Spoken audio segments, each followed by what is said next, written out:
안녕하세요. 워런 버핏처럼 매일 신문을 박전무와 함께 읽으면서 투자의 고수가 됩시다. 오늘 10월 17일 월요일 순서입니다. 주말 잘 보내셨습니까? 주말 동안에 날씨는 너무 좋았는데 이 카카오톡이 안 돼가지고 굉장히 좀 답답하셨을 겁니다. 저는 한편으로 카카오톡이 딱 안 되니까 예전에 핸드폰 같은 거 우리가 한번 분실을 해보면 하루 동안 좀 이렇게 정신적으로 쉴 수 있는 시간을 줘서 좋았던 기억이 나더라고요. 핸드폰을 분실한 적은 없는데 뭐 때문이었는지 아무튼 카카오가 안 되니까 저는 뭐 카카오가 안 돼서 좀 쉴 수 있는 시간을 좀 가졌던 것 같습니다. 아마 그게 금요일 밤부터 어제 아침까지 안 됐던 것 같은데요. 하지만 이 카카오를 보면서 되게 실망스럽죠. 보면 안 그래도 주가가 이렇게 많이 빠져 있는데 주가가 지금 거의 뭐 70한 5% 빠져 있잖아요. 그죠? 그렇게 주가가 빠져 있는데 참 이런 일까지 터지는 거 보면 좀 한심해 보이잖아요. 그죠? 예. 뭐 호사다마라고 그랬나요? 여러 가지 또 안 좋은 일이나 이런 것들이 막 뭉쳐서 오는 경우가 많은데 안 되려다 보니까 이렇게 고점 대비 71.85% 이렇게 빠졌네요. 이런 상황에서 똑같은 데이터 센터를 저기 SK CNC가 운영하는 데이터 센터인데 네이버의 데이터 센터도 거기 서버가 같이 있는데 왜 네이버는 상대적으로 잘 대응을 했고 이 무슨 차이인가? 이 부분에 대해서 한번 좀 기사를 읽어보도록 하겠습니다. 카카오 먹통 시간대별 상황 해가지고 15일 그렇죠? 15일 오후 3시 반부터 저도 문자를 보내다가 문자가 안 가니까 이게 너무 앱을 많이 열어놔서 그런가? 저도 전화기 껐다 켜기도 하고 여러 번 아마 거의 비슷한 식으로 아마 경험을 하셨을 것 같은데 유튜브는 왜 되지? 이러면서 카톡이 예전에도 한번 이게 먹통이 된 적이 있었었잖아요. 그래서 먹통이 일시적으로 됐나 보다.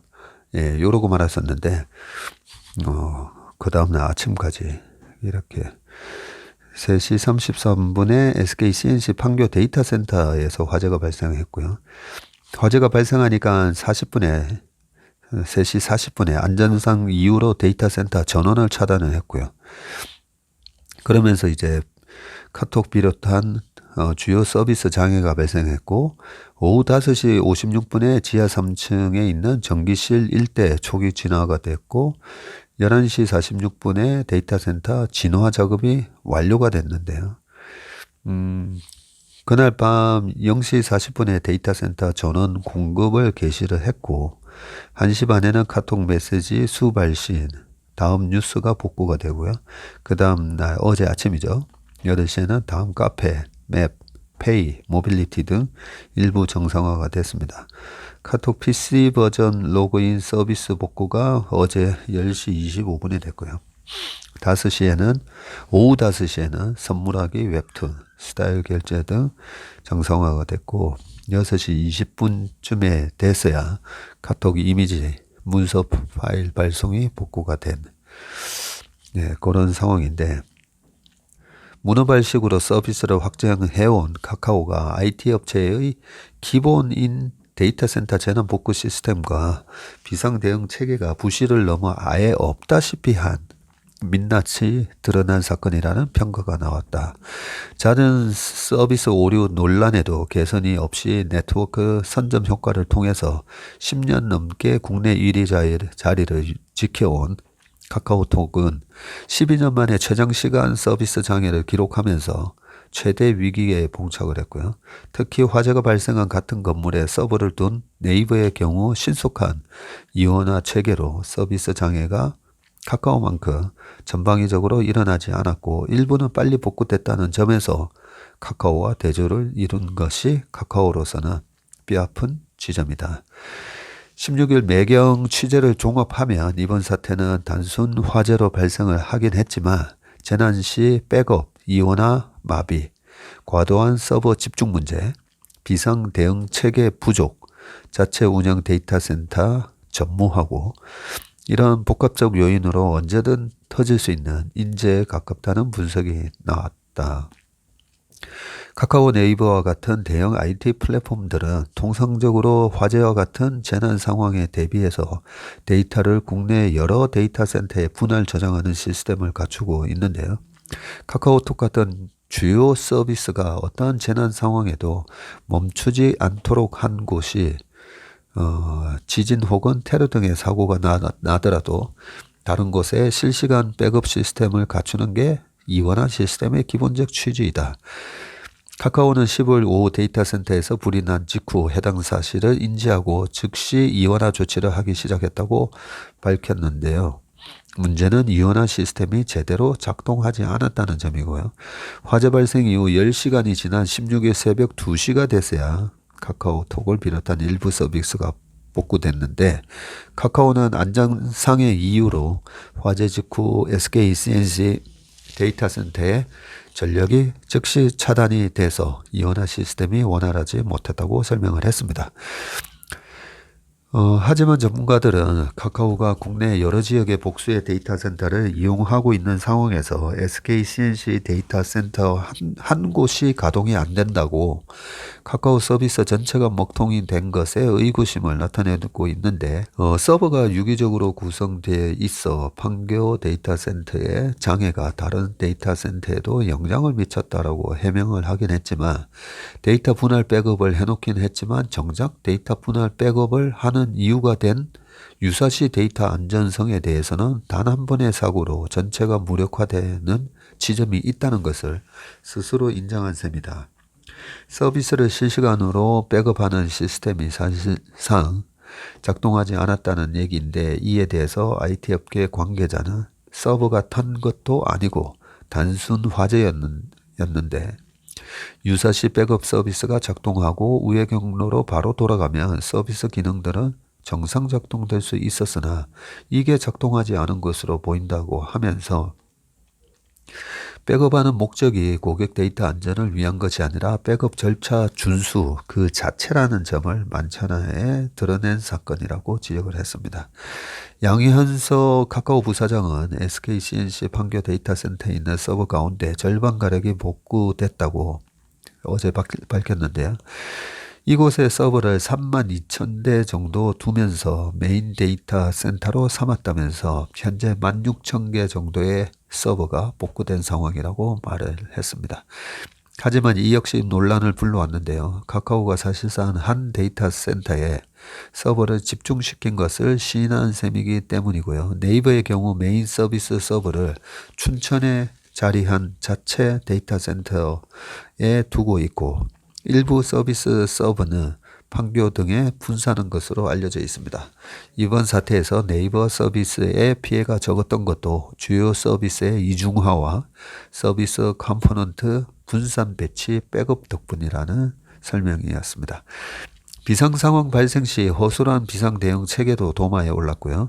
막대한 유지 비용이 드는 미러 사이트, 정보를 그대로 복사해 관리하는 것까지는 아니더라도 핫사이트, 비상 대응을 위해서 서버와 데이터 등을 미리 설치해둔 백업 사이트가 가동됐으면 비교적 신속한 복구가 가능했을 것이라는 분석도 나오고 있습니다.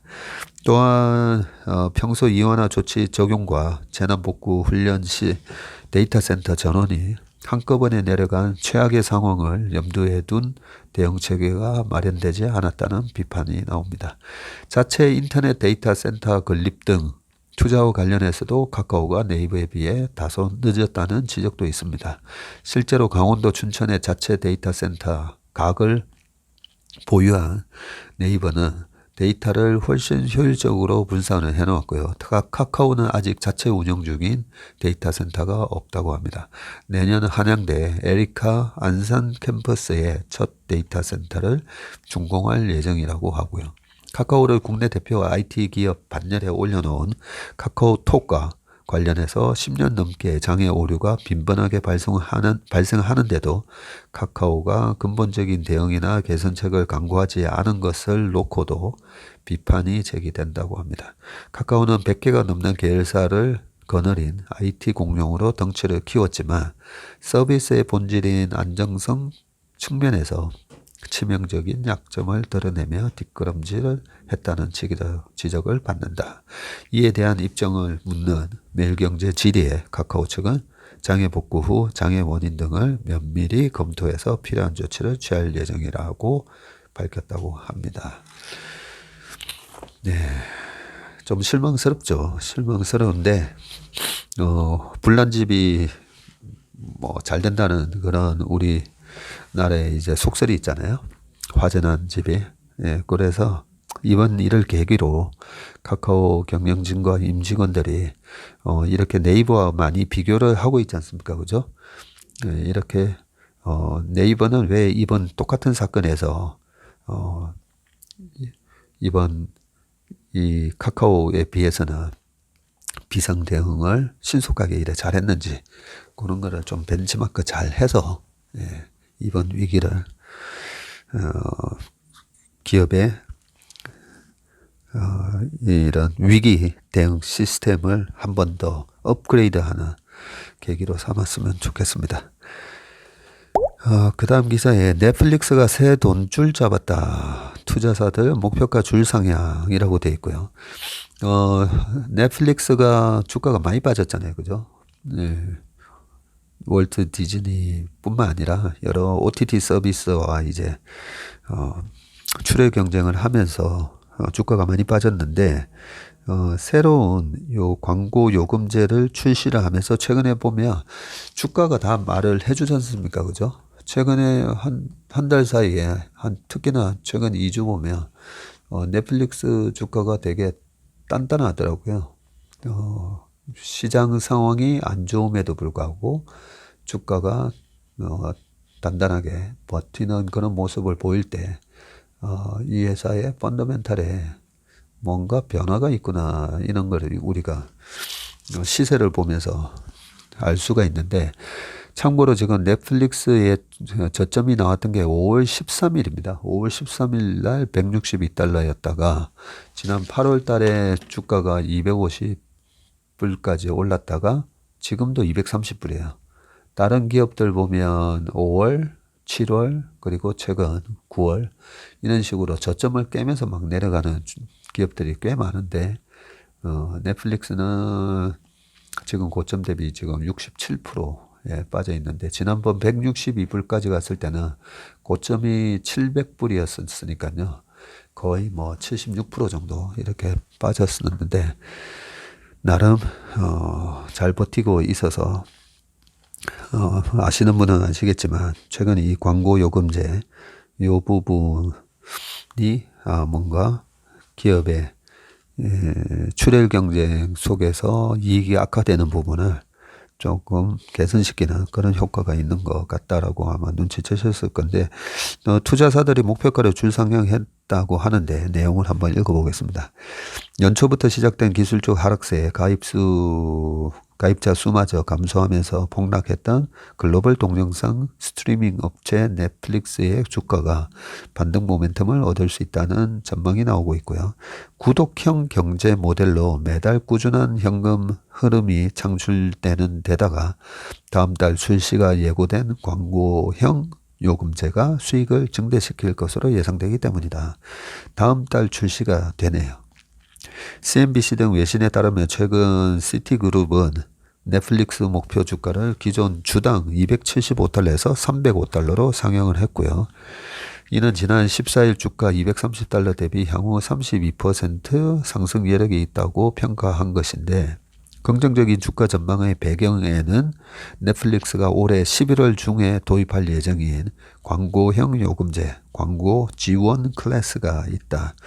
넷플릭스는 그동안 영상 재생 중 광고 삽입을 거부해 왔으나 지난 1분기와 2분기 연속 가입자 감소를 겪자 광고형 요금제 도입으로 방향을 틀었고요.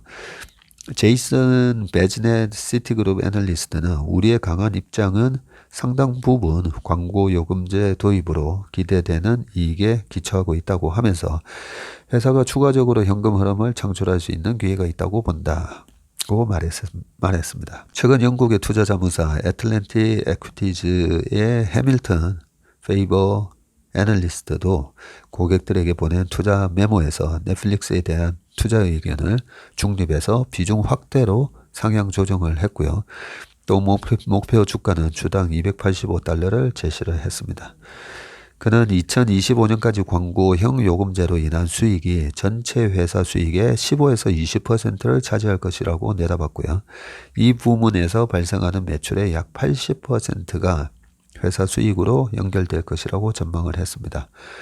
글로벌 투자은행 오펜하이머도 지난달 넷플릭스에 대한 투자 의견을 비중 확대로 상향 조정하고 목표 달러를 325달러 설정을 했네요. 그러나 낙관론을 경계해야 한다는 신중론도 여전한데요. 광고형 요금제 도입으로 인한 실적 개선이 주가 상승으로 연결되려면 시간이 오래 걸릴 수 있다는 우려 때문인데 이 베즈넷 애널리스트는 매수하려는 측의 불안감은 효과를 보는데 너무 오래 걸릴 것이라는 점이라고 하면서 투자자들이 광고형 요금제의 효과를 완전히 누리려면 1년 이상 걸릴 것이라고 말을 했다고 합니다. 넷플릭스는 이달 13일 글로벌 기자 간담회를 열고 다음 달 출시 예정인 광고형 요금제의 세부 사항을 확정을 했고요. 콘텐츠에 광고를 포함하는 대신 가격은 기존 요금제보다 저렴한 월 6.99달러로 책정을 했다고 합니다. 1시간 영상은 시청할 시에 4에서 5분간 광고가 나오고 시장은 넷플릭스의 광고형 요금제 출시 예고를 반겼다고 합니다. 이날 넷플릭스의 주가는 전일 대비 5.27% 급등을 했다라고 합니다. 사업을 하다 보면 경쟁자들이 안 나타날 수가 없고, 그죠? 예, 모든 이윤이 있는 곳에는 경쟁자들이 들어오게 되는데, 얼마나 이제 강력한 경제적 해자를 가지고 있으면서, 예, 그 경쟁자들을 따돌릴 수 있는지, 그게 중요한 건데, 월트 디즈니라든지 아마존, 그리고 애플 TV, 쿠팡 등등 이런 경쟁업체들이 마구마구 들어오다 보니까 넷플릭스 주가가 큰 폭으로 빠졌었는데 이런 새로운 광고 요금제 출시로 예, 턴어라운드를 모색을 하는 그런 모습, 그런 경영 정책을 쓰고 있는 듯합니다. 주가가 많이 빠져 있어서 예, 조금 정말 여기 나오는 목표 주가처럼 한 300달러까지 반등을 했으면 좋겠네요. 그 다음에 땡큐 킹달러 월 5번은 1020 리셀족이라고 돼 있는데 이 킹달러 상황에서도 이제 돈을 버는 사람들이 있다는 그런 기사인데요. 리셀러라고 하면 흔히 에르시아 같은 에르메스, 루이비통, 샤넬 같은 고가 명품을 노숙해가면서 사들여가지고 국내 리셀 플랫폼에서 웃돈을 받고 대파는 사람들을 떠올리게 되는데 틀린 얘기는 아니지만 요즘 리셀러들은 이보다 더 고도한 방식으로 움직이고 있다. 예, 백화점 앞에 많은 사람들이 줄 서 있어서 제가 항상 궁금했었는데 이렇게 노숙해가면서 고가 명품을 사서 리셀 마켓에서 이제 파는 그런 분들을 리셀러라고 하는데 한국에서 원화로 구입한 나이키 한정판을 글로벌 리셀 플랫폼에서 미국 소비자들에게 달러로 팔아서 프리미엄과 환차익을 동시에 거두는 식이라고 합니다. 이런 거래를 주도하는 리셀족은 대개 10에서 20대들이라고 하네요. 코로나 이후 급격히 커진 리셀 시장에서 활발하게 활동하는 젊은이들은 요즘 원달러 환율이 1420원대로 치솟자 환차익까지 쓸어담고 있다고 합니다. 매달 수억을 버는 1020 리셀 쪽이 지금 속출하고 있는데 리셀은 2020년 이전까지만 하더라도 일부 마니아층이 주도를 했는데요. 최근에는 10대, 20대가 대거 참여하고 있고요. 이들은 주로 국내에서 발매된 한정판 상품을 대량으로 사들여서 글로벌 리셀 플랫폼이 스톡엑스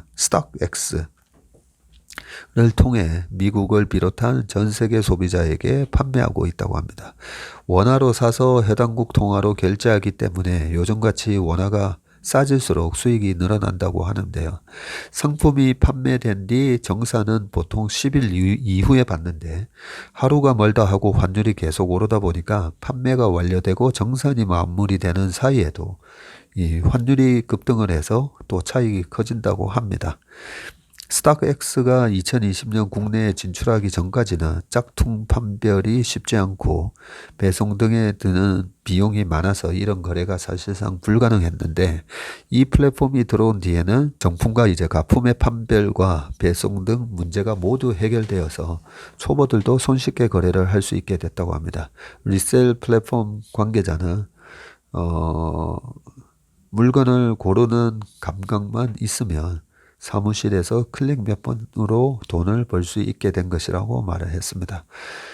엔화가 올 들어 급전직하하면서 일본 제품을 싸게 들여와서 국내에서 거래하는 사례도 늘고 있는데요.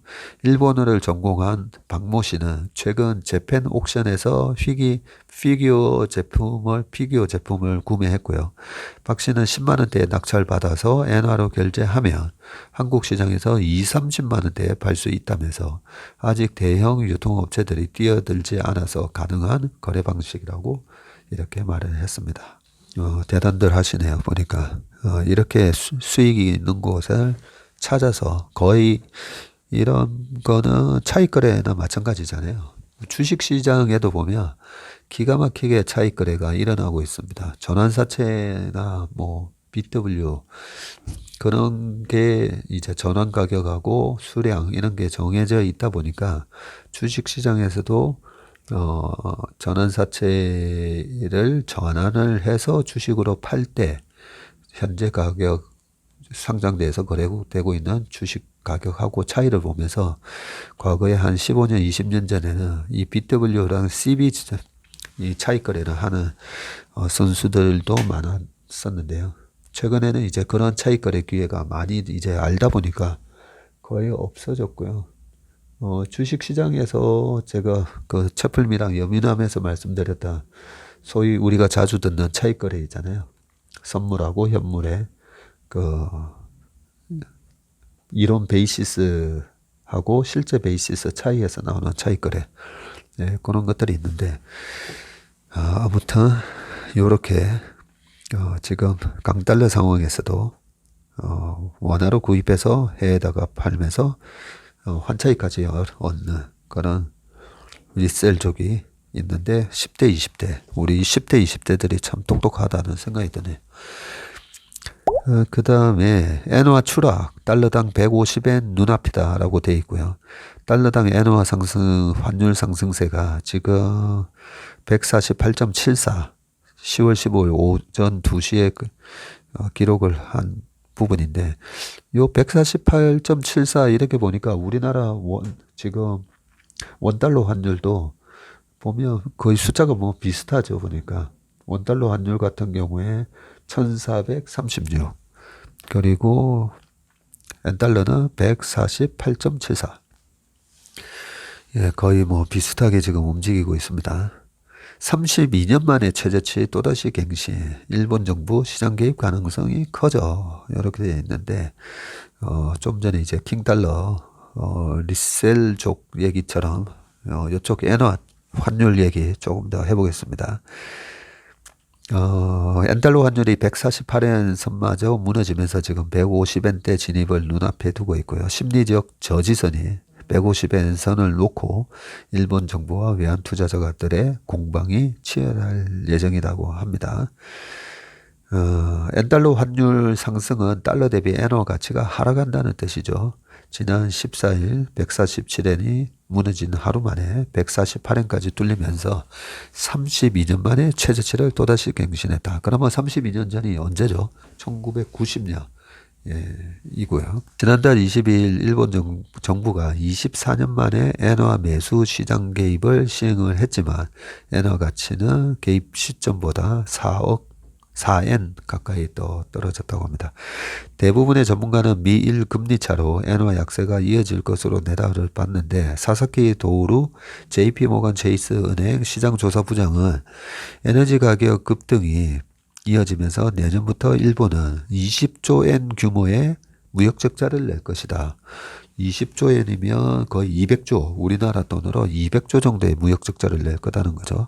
엔화 가치도 150엔까지 떨어질 가능성이 있다고 니혼게이자이 신문에서 말을 했고요. 일본 정부가 150엔 선을 사수하기 위해서 또다시 외환시장에 개입할 것이라는 예상도 힘을 얻고 있고요. 심리적 저지선이 150엔 선이 무너지면 1990년 기록한 최저치 160엔 또 가시권이기 때문이다. 하지만 일본 정부의 시장 개입은 효과를 얻지 못할 것이라는 분석이 여전한데요. 와타나베 히로시 국제통화연구소 이사장은 마이니치 신문에서 매일 1000조엔이 거래되는 세계 외환시장에서 수조엔 어치의 개입은 여론의 불만을 달래는 정치적 목적 외에는 아무 의미가 없다고 지적을 했습니다. 네, 매일 1000조엔이 거래되는데 몇 조 이렇게 사면서 일본 은행이 개입을 해서 엔화를 저지한다는 거, 그거는 말이 안 된다. 요 얘기를 한 거고요. 엔저가 언제까지 계속될지는 미국의 페드의 금리 인상 속도에 달렸다는 분석이고요. 우에노 야스나리 미즈호 증권 수석시장 이코노미스트는 페드가 12월 기준금리 인상폭을 0.5%포인트로 완화하면 흐름이 엔화 강세, 달러 약세로 바뀔 수 있다고 내다봤습니다. 저도 비슷한 생각이고요. 1990년 4월 엔화 가치가 160엔까지 하락을 했지만 일본은행이 금융긴축 정책으로 전환하면서 같은 해 8월 달에는 147엔까지 반등을 했다고 합니다. 여기서 하나 우리가 보면 1990년에 160엔까지 하락했다고 돼 있잖아요. 1985년 플라자 합의 때 달러 엔 환율이 240엔, 그리고 1983년 이럴 때는 거의 260, 270 그 정도로 달러가 초강세였었고요. 그러다 보니까 이제 1985년 9월 20일 날 미국의 이제 뉴욕에 있는 플라자 호텔에서 그 유명한 플라자 합의를 하잖아요. 그러면서 그 240엔 환율이 1987년 딱 2년 지나면 120엔까지 떨어집니다. 그러면 우리나라 환율이 지금 1,400원이 한 700원까지 떨어지는 그런 식의 초강세, 엔화가 초강세 현상을 보였었고요. 그렇게 이제 120엔까지 떨어졌다가 이거 너무한 거 아니야 하면서 1990년 4월 달 요때 다시 160엔까지 반등이 들어갑니다. 반등이 들어가는데 나중에 80엔, 70엔 때까지 떨어지긴 하죠. 떨어졌다가 그 정도로 이제 엔화가 계속 강세를 좀 보이던 그런 시절이 있었는데 지금 다시 30년 전 수준으로 엔달러 환율이 돌아가 있는 그런 상황입니다. 그 다음 뉴스입니다. 기대에 못 미친 야심자 메타 퀘스트 프로 저커버그 삼성에 SOS를 보냈다고 합니다. 삼성 경영진과 비공개 면담을 했다고 하네요. 마크 저커버그 메타 플랫폼의 CEO가 미국 캘리포니아주 마운틴 뷰에 있는 삼성 리서치 아메리카를 깜짝 방문을 했다고 합니다. 최근 공개한 차세대 메타버스 헤드셋을 개선하기 위해서 삼성전자에 손을 내밀었다는 분석인데요. 15일 업계에 따르면 저커버그 CEO는 지난 13일 비공개 일정으로 삼성 리서치 아메리카를 찾았고요. 삼성전자의 연례 개발자 회의인 SDC 삼성 개발자 컨퍼런스 참석자 샌프란시스코 모스톤 센터를 방문한 노태문 MX 사업부 사장과 한종희 DX 부문장 등 삼성의 고위 임원진을 만나서 협업을 제안했다고 합니다. 삼성전자가 SDC에서 원 UI 사용자 환경 5 등을 공개한 바로 다음 날인데요. 삼성전자 고위 임원들은 SDC 폐막 이후 곧바로 한국에 돌아가지 않고 삼성 리서치 아메리카를 방문했다고 합니다. 저커버그 CEO와의 면담을 챙기고 미래 혁신 트렌드와 미래 기술 방향 등을 토론하기 위해 일정을 연장했다는 게 관련 업계 설명입니다. 이들과 만남 저커버그 CEO는 최근 공개한 메타버스 헤드셋을 선보이는 한편 삼성전자와의 협업을 제안한 것으로 알려져 있는데요. SDC 개방 하루 전인 11일 메타는 메타 커넥트 2022를 열고 차세대 헤드셋 메타 퀘스트 프로를 가상현실 및 증강현실 개발자들에게 공개를 했고요. 기존 VR 헤드셋 메타 퀘스트 2보다 진일보된 성능을 장착한 메타 퀘스트 프로는 현실 세계의 VR을 결합한 혼합현실 MR까지도 구현할 수 있는 장비다. 여기서 이제 VR이 Virtual Reality 그리고 MR 이런 거는 믹스드 리얼리티 이런 거죠. 예. 회사 이름을 페이스북에 메타로 바꿀 정도로 메타버스에 올인한 메타가 야심차게 내놓은 신제품인데 가격이 엄청 비싸죠. 1,499달러에 달할 정도로 비싸서 대중화가 쉽지 않다는 게 가장 큰 문제인데 완전히 충전해도 1시간밖에 쓸 수 없고요. 이러다 보니까 신제품을 발표했던 지난 11일 메타의 주가가 4%가량 하락을 했습니다. 저커버그는 고심 끝에 집어든 반전 카드는 개방형 생태계인데 제조 분야에서 세계 최고의 기술력을 가진 삼성전자 등을 우군으로 끌어들여서 제품의 완성도를 높이겠다는 뜻이라고 합니다. 컴퓨팅 역사에서 개방형 생태계와 폐쇄형 생태계는 서로 경쟁을 벌여왔다면서 우리의 역할은 차세대 인터넷 시장에서 개방형 생태계가 승리하도록 돕는 것이라고 저커버그가 얘기를 했습니다. 업계에서는 삼성전자와의 협업이 메타가 고를 수 있는 최선의 대안이라는 평가가 나오고요. 지금은 업계 1위이지만 구글과 아마존, 애플, 마이크로소프트 등이 이 VR과 AR 기기를 개발하고 있기 때문에 언제든지 시장 주도권을 내줄 수 있어서이기 때문입니다. 삼성전자의 선택을 놓고도 의견이 분분한데요. 다른 빅테크로부터도 러브콜을 받는 삼성전자가 메타를 적극적으로 지지할지는 좀 더 지켜봐야 한다는 게 시장의 분석입니다. 이 VR하고 AR 시장의 규모가 지금 표로 나오는데요. 보니까 2021년도에 307억 달러, 네, 우리나라 돈으로 한 42조, 43조 정도 하는 시장이 2024년이면 2,969억 달러 이렇게 성장하는 걸 보고 있네요. 이 430조 정도까지 거의 10배 성장하는 걸로 보고 있네요. 3년 만에. 저도 작년에 나왔던 이 메타의 페이스북의 이 오큘러스 제품을 저희 집에서 사서 한번 써봤거든요. 여전히 어지러워서 못 보겠더라고요.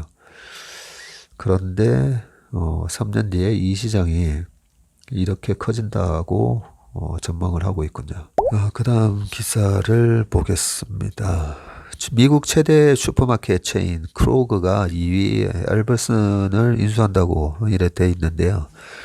미국의 1위 슈퍼마켓 운영기업인 크로그가 경쟁사인 알버슨을 인수하면서 업계의 지각 변동을 일으킬지 관심이 쏠린다고 합니다. 이 두 회사가 합병하면 현재 시장 점유율 1위인 월마트를 위협하는 식품 유통 공룡이 될 수 있어서라고 하고요.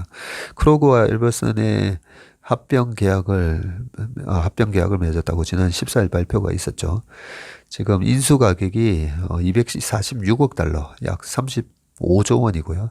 현지 유통업계에서는 두 회사의 합병 파급력이 만만치 않을 것으로 보고 있는데 미국의 최대 슈퍼마켓 체인 기업인 크로그의 매장 수가 2,800개고요. 알버슨의 매장 수도 2,200개이기 때문에 합치면 5,000개네요. 예, 미국 식품 유통시장 점유율로 보면 크로그가 9.9%로 2위고 알버슨이 5.7%로 4위. 두 회사의 시장 점유율을 단순 합산하면 16%가 되고 현재 점유율 1위 월마트를 위협하는 수준입니다. 월마트 시장 점유율이 20.9%. 소매 컨설팅 업체인 스트래티직 리소스 그룹의 버터 플리킹거 전무이사는 두 회사는 합병을 통해서 월마트, 아마존, 코스코 등 대형 유통사에 맞설 수 있는 자금력을 확보할 수 있을 거라고 말을 했습니다. 그러나 합병이 실제 성사될지는 미지수라고 합니다. 두 회사의 시장 지배력이 이미 막강한 상황에서 미국의 반독점 규제 문턱을 넘기가 쉽지 않아서라고 하네요. 제니퍼 바타후스 블룸버그 인텔리전스 애널리스트는 미국 연방거래위원회 FTC의 승인을 받기가 어려운 거래라고 평가했고요. 바타우스 애널리스트는 또 미국 서부 등 일부 지역에서 두 회사의 사업이 겹치는 게 많아서 계약이 최종 성사되더라도 일부 매장을 매각해야 할 것이라고 봤습니다. FTC는 2015년 엘버슨이 또 다른 슈퍼마켓 업체인 세이프웨이를 인수할 때도 매장 100여 개를 정리할 것을 요구를 했었다고 하네요. 세이프웨이가 2015년도에 엘버슨의 인수가 됐었네요. 어쩐지 세이프웨이가 안 보인다 했더니 소비자 단체인 미국 경제자유 프로젝트의 사라 밀러 전무이사는 식료품 가격이 치솟는 상황에서 미국 최대 슈퍼마켓 체인 업체 두 곳의 합병을 허용할 이유가 없다고 하면서 식료품 판매의 60%가 체인 업체 5곳에서 창출되는 상황이어서 양사의 합병은 소비자들을 압박할 것이라고 지적을 했습니다. 네, 이렇게 오늘 주요 기사를 훑어봤습니다. 네, 이번 새로운 한 주가 또 시작됐고요. 예, 지난 5주 동안 금요일마다 미국 시장이 빠지고 우리는 한글날 개천절 날 때문에 쉴 동안 또 미국 시장이 월요일은 또 반등을 하고 그런 모습이었는데 오늘 우리 시장은 오늘 밤에 미국 시장이 아마 올라갈 거다라고 생각을 하고 낙폭을 거의 보합까지 지금 줄이고 있는 그런 모습으로 보이겠네요. 이번 한 주도 건강하고 행복한 한 주 되시길 바라겠습니다. 감사합니다.